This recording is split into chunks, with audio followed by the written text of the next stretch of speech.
ನಾವು ಈ police sub inspector ರೆಕ್ರೂಟ್ಮೆಂಟನ್ನು ಪ್ರಾರಂಭ ಮಾಡಿದ್ದೇವೆ. ತಮಗೆ ಗೊತ್ತಿದ್ದಾಗೆ ಪೊಲೀಸ್ ರೆಕ್ರೂಟ್ಮೆಂಟ್ ಸಬ್ ಇನ್ಸ್ಪೆಕ್ಟರ್ ರೆಕ್ರೂಟ್ಮೆಂಟ್ನಲ್ಲಿ ಸ್ಕ್ಯಾಮ್ ಆಗಿತ್ತು. ಹಿಂದೆ ಭಾರತೀಯ ಜನತಾ ಪಾರ್ಟಿ ಸರ್ಕಾರ ಇದ್ದಾಗ PSI ಸ್ಕ್ಯಾಮ್ ಅಂತ ತಮಗೆಲ್ಲ ಗೊತ್ತಿದೆ. ಆ PSI ಸ್ಕ್ಯಾಮು 545 ಸಬ್ ಇನ್ಸ್ಪೆಕ್ಟರನ್ನು ಆಯ್ಕೆ ಮಾಡೋದಕ್ಕೆ ನಡೆದಂಥ ಪ್ರಕ್ರಿಯೆ. ಅದರಲ್ಲಿ ಕೆಲವು ರೀತಿಯಲ್ಲಿ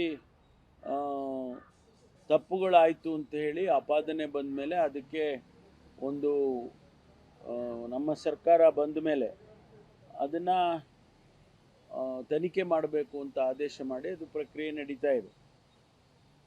ಆ ಸ್ಕ್ಯಾಮನ್ನು ಹೊರತುಪಡಿಸಿ ನಾವು ಈ ರೆಕ್ರೂಟ್ಮೆಂಟನ್ನು ಮಾಡಬೇಕು ಅಂತೇಳಿ 545 ಜನರಿಗೆ ಪುನಃ ಪರೀಕ್ಷೆ ಮಾಡಿದೋ. ನಾವು ಪರೀಕ್ಷೆ ಮಾಡಿ ಅದು ಅವರನ್ನು ಆಯ್ಕೆ ಮಾಡಿ ಈಗ ಆ ಪಟ್ಟಿ ಆಯ್ಕೆ ಪಟ್ಟಿ ಸರ್ಕಾರದಲ್ಲಿದೆ. ಅದಕ್ಕೆ ಕೆಲವರು ಕೋರ್ಟಿಗೂ ಕೂಡ ಹೋಗಿದ್ದಾರೆ. ಹಾಗಾಗಿ ಆ ಪ್ರೋಸೆಸ್ಸು ಸ್ವಲ್ಪ ನಿಂತಿದೆ. ಅದನ್ನು ಸದ್ಯದಲ್ಲೇ ನಾವು ಅದನ್ನು ವೆಕೇಟ್ ಮಾಡಿಸಿ ಆದೇಶಗಳನ್ನು ಕೊಡ್ತೇವೆ. ಎರಡನೇದು 402 ಜನರಿಗೆ ಇನ್ನೊಂದು ಬ್ಯಾಚ್ ಆಫ್ ಸಬ್ ಇನ್ಸ್ಪೆಕ್ಟರ್ಸಿಗೆ ರೆಕ್ರೂಟ್ ಮಾಡಬೇಕು ಅಂತ ಅದನ್ನು ನಾವು ತೀರ್ಮಾನ ಮಾಡಿ KEAಗೆ ಕೊಟ್ಟಿದ್ದೀವಿ. ಕರ್ನಾಟಕ ಎಕ್ಸಾಮಿನೇಷನ್ ಅಥಾರಿಟಿ ಏನಿದೆ ಅವ್ರಿಗೆ ಕೊಟ್ಟಿದ್ದೀವಿ. ಅವರು ಡೇಟ್ ನಿಗದಿ ಮಾಡಿ 22ನೇ ತಾರೀಕು ಪರೀಕ್ಷೆ ಮಾಡಬೇಕು ಅಂತೇಳಿ ಮಾಡಿದ್ದಾರೆ.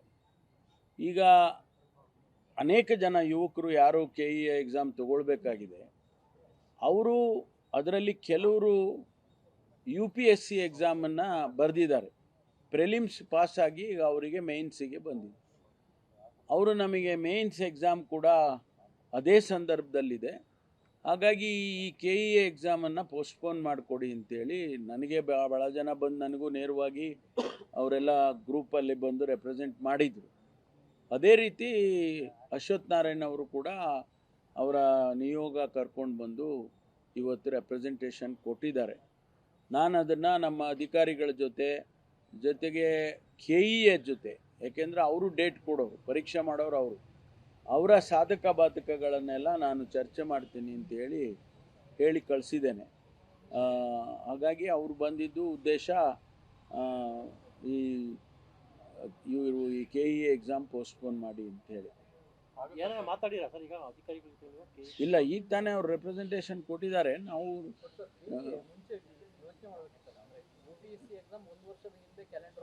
ನೋಡಿ, ನಮಗೆ ಮುಖ್ಯ, UPSC ನನಗೆ ಮುಖ್ಯ ಅಲ್ಲ. ನನಗೆ ಇಲ್ಲಿ ಸಬ್ ಇನ್ಸ್ಪೆಕ್ಟ್ರು 1500 ಜನ ಖಾಲಿ ಇದ್ದಾರೆ.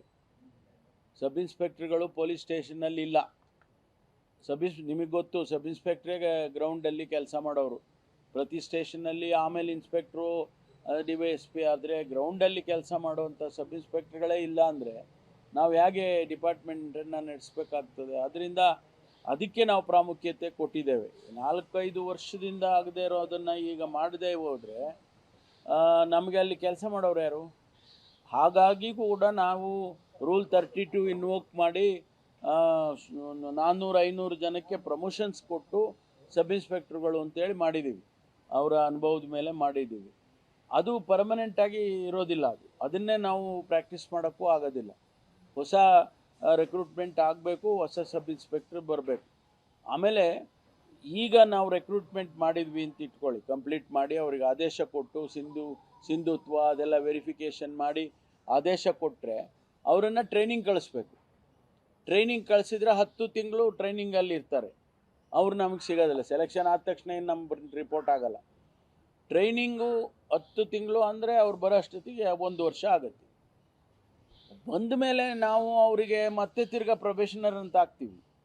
ಪ್ರೊಬೇಷನ್ ಡಿಕ್ಲೇರ್ ಆಗಬೇಕಾದ್ರೆ 2 ವರ್ಷ ಆಗುತ್ತೆ. ಸರ್ಕಾರದಲ್ಲಿ KCSR ರೂಲ್ ಪ್ರಕಾರ 2 ವರ್ಷ ಪ್ರೊಬೇಷನರ್ ಆಗಿರಬೇಕು ಅಂತ ಯಾವುದೇ ಹುದ್ದೆಗೆ, ಸರ್ಕಾರಿ ಹುದ್ದೆಗೆ. ಅದಾಯಿತು ಅಂದರೆ 3 ವರ್ಷ ಆಯಿತು. ಹಾಗಾಗಿ ನಮ್ಮ ಈ ಕಷ್ಟದ ಪರಿಸ್ಥಿತಿಯಲ್ಲಿ ನಾವು ಆದಷ್ಟು ಬೇಗ ಮಾಡಬೇಕು ಅಂತ ಹೇಳಿ ನಾವು ಮಾಡಿ. ಈಗ ಇನ್ನೂ 600 ಬರುತ್ತೆ. ಈಗ 400 ಎಕ್ಸಾಮ್ ಮಾಡಿದರೆ ನಾವು ಮತ್ತೆ 600 ಬರುತ್ತೆ.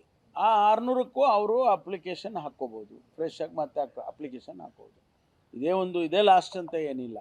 ಅದರಿಂದ ಮತ್ತೆ ಅವ್ರಿಗೆ ಅವಕಾಶ ಸಿಗೋದಕ್ಕೆ ಚಾನ್ಸಸ್ ಇದೆ. ಅಧಿಕಾರಿಗಳ ಜೊತೆ ನಾನು ಚರ್ಚೆ ಮಾಡ್ತೀನಿ, ಮತ್ತು KE ಅವ್ರ ಜೊತೆ ಚರ್ಚೆ ಮಾಡ್ತೀನಿ. ಆಲ್ಟರ್ನೇಟಿವ್ ಡೇಟ್ ಕೊಡಬೇಕಲ್ಲ ಅವರು ಹೇಳ್ತಾರೆ ನಮ್ಗೆ ಇನ್ನು 6 ತಿಂಗಳು ನಿಮಗೆ ನಾವು ಎಲ್ಲ ಶೆಡ್ಯೂಲ್ ಆಗೋಗಿದೆ, ನಾವು ಯಾಕೆಂದರೆ ಎಕ್ಸಾಮಿನೇಷನ್ ಅಥಾರಿಟಿ ಬೇರೆ ಬೇರೆ ಎಕ್ಸಾಮ್ ಮಾಡ್ತಾರೆ ಅವರು, ಅದಕ್ಕೆ ನಮ್ಗೆ 6 ತಿಂಗಳು ಸಮಯ ಕೊಡೋಕ್ಕಾಗೋದಿಲ್ಲ ಅಂತ ಅವ್ರು ಹೇಳ್ತಾರೆ. ಈಗ ನಮಗೆ ಈ ಕಷ್ಟ ಇದೆ, ಅದರಿಂದ ಅದನ್ನು ನೋಡೋಣ ಮೀಡಿಯಾ ಏನು ಮಾಡೋಕ್ಕಾಗ್ತದೆ. ಆದರೆ ಅದನ್ನು ಭಾಳ ಸಂತೋಷ. ಆಗಲಿಲ್ಲ ಅಂದರೆ ಪರೀಕ್ಷೆ ಮಾಡಲೇಬೇಕಾಗುತ್ತೆ. KE ಅವರು ಕೂಡ ಹೇಳಿದ್ದಾರೆ, ಒಂದು 4-5 ದಿನದಿಂದ ಅವರು ಹೇಳಿದ್ರು ಯಾವುದೇ ಕಾರಣಕ್ಕೂ ಮುಂದೂಡಿಕೆ ಮಾಡೋದಕ್ಕೆ ಆಗೋದಿಲ್ಲ ಅಂತ.